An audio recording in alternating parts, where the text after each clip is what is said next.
तुमसे बहुत कुछ कहना चाहता हूं। रात रात भर नींद नहीं आती, आंखें खुली रहती हैं। एक अजीब सी फीलिंग है, मानो जान निकल रही हो। तुम्हें जोर से गले लगाने का मन करता है पर लगा नहीं पाता। लगता है जैसे सीने पर 100 किलो का वजन लेकर घूम रहा हूं।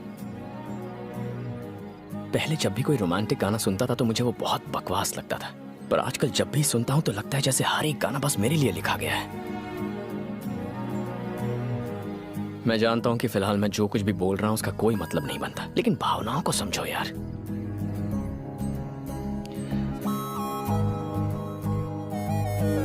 शादी कर लेते हैं ना। न्यूली मैरिड का बोर्ड और फूलों से सजी कार लेकर पूरा शहर घूमना है। शादी में स्टेज पर तुम्हारे साथ फोटोग्राफर को एक बहुत ही फिल्मी पोज देना है। जब खाने में नमक कम डालोगी तो तुम्हें झूठ मूठ डांटना है। मैटरनिटी वार्ड के बाहर नर्वसली सिस्टर से आते जाते पूछना है कि मुझे लड़का हुआ या लड़की, लड़का हुआ या लड़की। ये सुनकर ऐसा मत सोचना मैं तुम्हारी इज्जत नहीं करता। मेरे मम्मी पापा में ऐसा ही प्यार है जो कभी हम में भी होगा।